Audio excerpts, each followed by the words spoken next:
जय हिंद। आज 25 जनवरी का करंट अफेयर देखेंगे, साथ ही स्टैटिक जीके भी कुछ देख लेंगे। तो चलते हैं पहले प्रश्न की ओर। पहला प्रश्न रहा आपका, हाल ही में किस राज्य में देश का सबसे बड़ा मल्टी मॉडल लॉजिस्टिक पार्क स्थापित करने की घोषणा की गई है? तो आपका सही जवाब हो जाएगा ऑप्शन नंबर ए, गुजरात। गुजरात में जो है मल्टी मॉडल लॉजिस्टिक पार्क की स्थापित करने की घोषणा की गई है। तो आते हैं मल्टी मॉडल लॉजिस्टिक पार्क क्या है। तो इसके माध्यम से गुजरात के सभी बंदरगाह को जोड़ा जाएगा, सभी बंदरगाह को जोड़ा जाएगा इसके इस मॉडल के अनुसार। अब ये जो है गुजरात से लागू हुआ। गुजरात के कहाँ से? तो ये अहमदाबाद से, अहमदाबाद में लागू होगा। और अहमदाबाद कहाँ स्थित है? तो किस नदी के किनारे? तो साबरमती नदी पर स्थित है अहमदाबाद। चलते हैं नेक्स्ट प्रश्न की ओर। आपका आ गया लल्लन टॉप बातें, उसको देख लेते हैं। कहता है लिथियम रिफाइनरी कहाँ स्थापित की जा रही है? तो लिथियम रिफाइनरी गुजरात में स्थापित किया जा रहा है। गुजरात में लिथियम रिफाइनरी गुजरात में स्थापित किया जा रहा है, गुजरात में। और ये लिथियम रिफाइनरी तो गुजरात में, और लिथियम का भंडार कहेगा कहाँ मिला है? तो लिथियम का भंडार मांड्या, कर्नाटक के मांड्या में मिला है। नेक्स्ट है स्टैचू ऑफ यूनिटी के वास्तुकार कौन है? तो स्टैचू ऑफ यूनिटी के वास्तुकार राम सुतार है। राम सुतार है। किस नदी पर है? तो नर्मदा नदी पर है। नेक्स्ट है इसके स्टैचू ऑफ यूनिटी की लंबाई कितना है, ऊंचाई कितना है? तो 182 182 मीटर जो है ये ऊंचा है। नेक्स्ट है भारत का मैनचेस्टर किसे कहते हैं? तो भारत का मैनचेस्टर अहमदाबाद को कहते हैं। मैनचेस्टर का मतलब कि सूती, मैनचेस्टर किस लिए प्रसिद्ध है? तो सूती वस्त्र के लिए मैनचेस्टर प्रसिद्ध है। और खाली मैनचेस्टर बोलेगा तो ये मैनचेस्टर स्थित कहाँ है? तो ये इंग्लैंड में स्थित है, मैनचेस्टर। नेक्स्ट है दांडी यात्रा कहाँ से प्रारंभ हुआ? तो ये दांडी यात्रा साबरमती से प्रारंभ हुआ और 6 मार्च से प्रारंभ होकर 12 मार्च से प्रारंभ हुआ था। नेक्स्ट 1930 में प्रारंभ हुआ था। नेक्स्ट आपका प्रश्न है,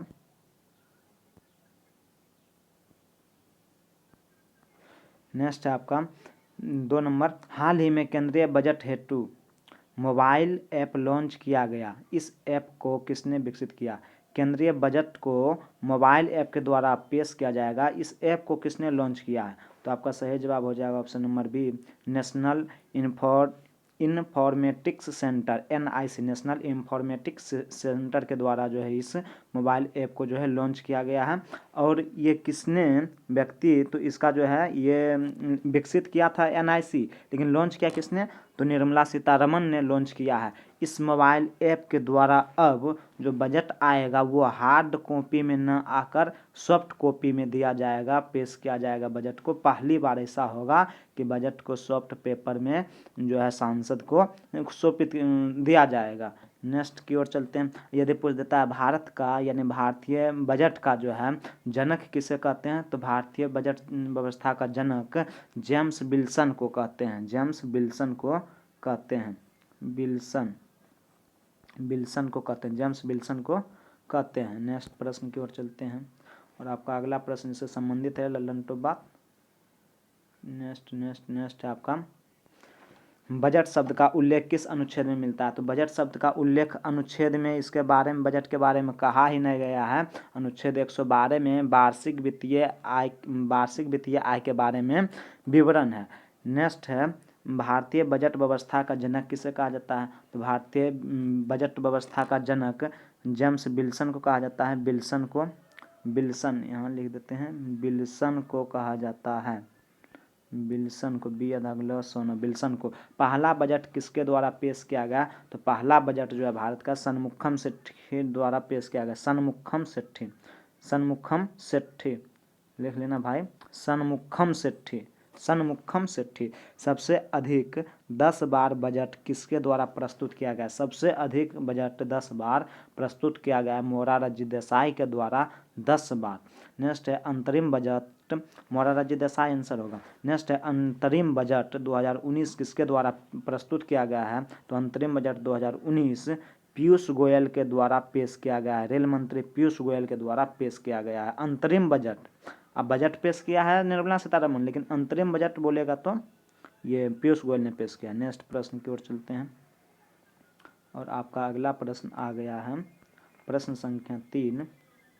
कहता है हाल ही में केंद्रीय गृह मंत्री अमित शाह ने कहां से आयुष्मान CAPF योजना का शुभारंभ किया है? तो ये आपका सही जवाब हो जाएगा ऑप्शन नंबर सी, गुवाहाटी के असम से जो है आयुष्मान CAPF घोषणा योजना की जो है शुरुआत किया गया है। अब असम की राजधानी तो असम की राजधानी दिसपुर है। असम का राज्यपाल वहाँ असम का जो है CM कौन है? तो सर्बानंद सोनोवाल। और राज्यपाल तो जगदीश मुखी है। और यहीं पर जो है खेलो इंडिया यूथ गेम्स का तीसरा संस्करण हुआ था असम के गुवाहाटी में। नेक्स्ट प्रश्न की ओर चलते हैं। नेक्स्ट प्रश्न आपका रहा प्रश्न संख्या 4। हाल ही में किस भारतीय को माइकल एंड शीला हेल्ड पुरस्कार 2021 से सम्मानित किया गया है? माइकल एंड शीला हेल्ड पुरस्कार से सम्मानित किया गया है। माइकल एंड शीला हेल्ड पुरस्कार से किस व्यक्ति को सम्मानित किया गया है? तो आपका सही जवाब हो जाएगा option number A, Nikhil Shrivastava. Nikhil Shrivastava. अब ये इसके बारे में कुछ जान लेते हैं। ये पुरस्कार जो है किस क्षेत्र में दिया जाता है, ये किससे संबंधित है? जो है माइकल एंड शीला हेल्ड पुरस्कार किस क्षेत्र से संबंधित है? तो ये मैथ यानी गणित से संबंधित है। ये पुरस्कार जो है गणित के क्षेत्र से संबंधित है। और ये गीतांजलि राव को कौन सा पुरस्कार दिया गया? तो Times kids of the year, Times kids of the year Gitanjali Rao बने हैं। और रंजीत सिंह डिसले को जो है ग्लोबल टीचर का अवार्ड मिला है। ग्लोबल टीचर का अवार्ड रंजीत सिंह को मिला है। टीचर का अवार्ड जो है रंजीत सिंह को मिला है। नेक्स्ट प्रश्न की ओर चलते हैं और आपका अगला प्रश्न रहा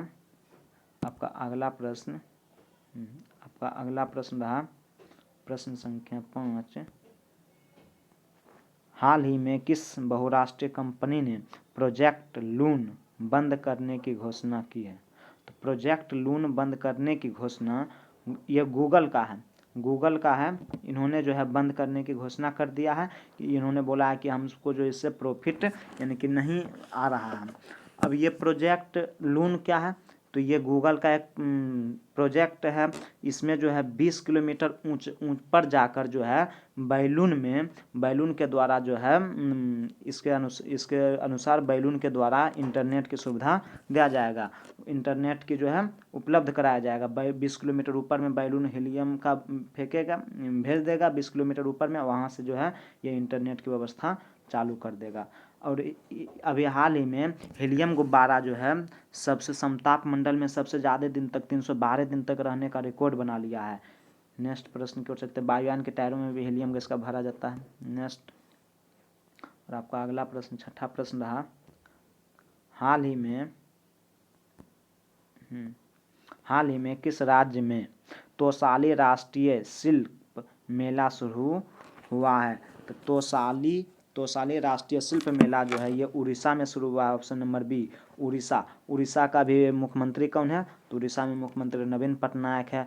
एनिमल्स का अवार्ड नवीन पटनायक को मिला है। और राज्यपाल वहाँ का कौन है? तो गणेशी है। नेक्स्ट प्रश्न की ओर चलते हैं। नेक्स्ट प्रश्न आपका आ गया है इससे संबंधित। गरिमा योजना किससे संबंधित है? ये उड़ीसा का है। तो गरिमा योजना किससे संबंधित है? तो गरिमा योजना जो है स्वच्छ कर्मियों से संबंधित है। नेक्स्ट है राउरकेला स्टील प्लांट। ये किसकी मदद से बनाया गया? तो राउरकेला स्टील प्लांट जो है राउरकेला यानी कि जर्मनी के सहयोग से बनाया गया है। नेक्स्ट है ब्लैक पगोड़ा कहाँ स्थित है? ब्लैक पगोड़ा उड़ीसा में। इसी को कोणार्क मंदिर भी कहते हैं, सूर्य मंदिर भी कहते हैं।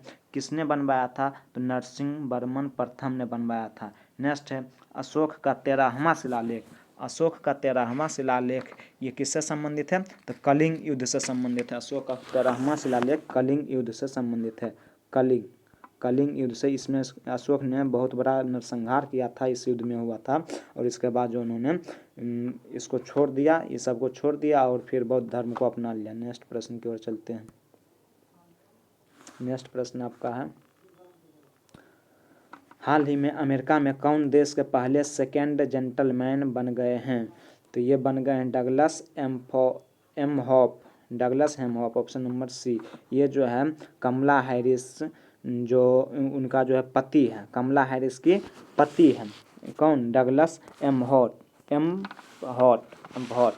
और ये अमेरिका के पहले जो है अमेरिका के पहले जो उपराष्ट्रपति का पति होता है, उपराष्ट्रपति का जो पति होता है उसे कहते हैं जेंटलमैन, सेकेंड जेंटलमैन। और राष्ट्रपति का जो पत्नी होता है उसे फर्स्ट लेडी कहते हैं। अमेरिका में राष्ट्रपति के पत्नी को फर्स्ट लेडी और उपराष्ट्रपति के वो हस्बैंड को जेंटलमैन कहते हैं। तो अमेरिका में पहली बार किसी महिला ने उपराष्ट्रपति पद बना, इसलिए पहले सेकंड इसलिए यहाँ पहले सेकंड जेंटलमैन बना, क्योंकि पहला बना है तो पहला उसका पति डगलस एमहॉट को सेकंड जेंटलमैन कहा गया है। नेक्स्ट प्रश्न की ओर चलते हैं। यदि कहेगा अमेरिका का पहला राष्ट्रपति कौन था, तो अमेरिका का पहला राष्ट्रपति जो है जॉर्ज वाशिंगटन था। नेक्स्ट प्रश्न की ओर चलते हैं। नेक्स्ट प्रश्न आपका आ गया,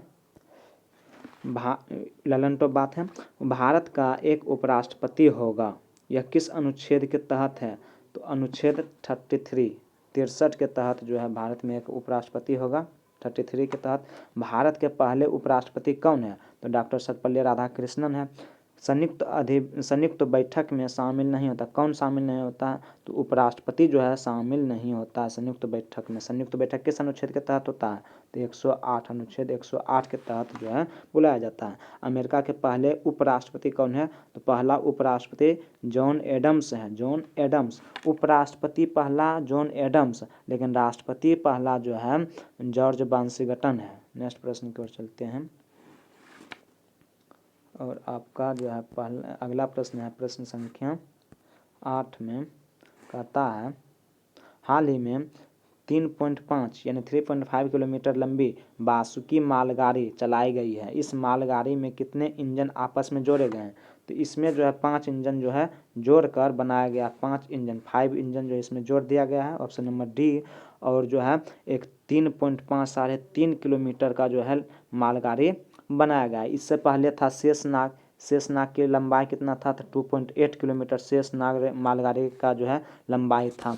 अब बासुकी जो है बासुकी मालगाड़ी, इसमें 5 इंजन जोड़ा गया और ये कहाँ से कहाँ तक चलेगा, तो कोरबा से भिलाई तक चलेगा। ये दोनों कहाँ स्थित है, तो छत्तीसगढ़ में स्थित है। नेक्स्ट प्रश्न की ओर चलते हैं।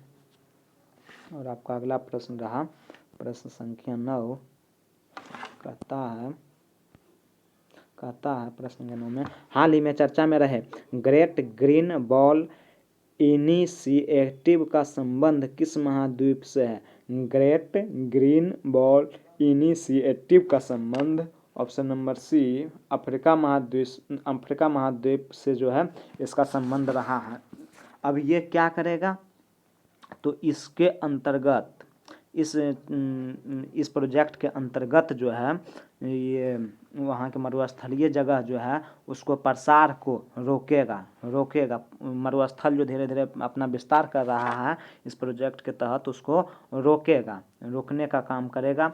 अब यदि अफ्रीका से चलते हैं, तो अफ्रीका में कौन सा झील है, तो विक्टोरिया झील है। ये विक्टोरिया झील जो है भूमध्य सागर को काटते हुए भूमध्य सागर के बीचों बीच से जो है गुजरता है विक्टोरिया झील। और किस नदी पर है, तो जैम्बेजी नदी पर है। उसके बाद कहें तो कांगो नदी एक है अफ्रीका महाद्वीप में, कांगो नदी। तो ये भूमध्य रेखा को 2 बार काटता है। पूछ देगा कि भूमध्य रेखा को 2 बार काटने वाली नदी, तो कांगो नदी। और मकर रेखा को 2 बार काटने वाली नदी वहीं पे अफ्रीका महाद्वीप में, तो लिम्पोपो नदी है। नेक्स्ट प्रश्न की ओर चलते हैं। और आपका आज का अंतिम प्रश्न है प्रश्न संख्या 10, कहता है 25 जनवरी को प्रत्येक वर्ष राष्ट्रीय मतदाता दिवस मनाया जाता है, यह किस उपलक्ष्य में मनाया जाता है, तो 25 जनवरी 1950 को भारतीय निर्वाचन आयोग की स्थापना होता है, इसी उपलक्ष्य में जो है मनाया जाता है। तो आपका सही जवाब क्या हो जाएगा, ऑप्शन नंबर ए। आपका ऑप्शन नंबर ए हो जाएगा सही जवाब। राष्ट्रीय निर्वाचन आयोग की स्थापना के उपलक्ष्य में जो है 25 दिसंबर को मतदाता दिवस मनाया जाता है। क्योंकि 25 जनवरी 1950 को इसकी स्थापना होता है। अब यदि 24 जनवरी को पूछ दे तो 24 जनवरी को राष्ट्रीय बालिका दिवस मनाया जाता है, राष्ट्रीय बालिका दिवस 24 जनवरी को। और 26 जनवरी को तो गणतंत्र दिवस, जो कि कल है गणतंत्र दिवस। तो आज का प्रश्न इतना तक ही रहा। वीडियो आपको कैसा लगा कमेंट कर ज़रूर बताएं और वीडियो को लाइक करें, सब्सक्राइब करें।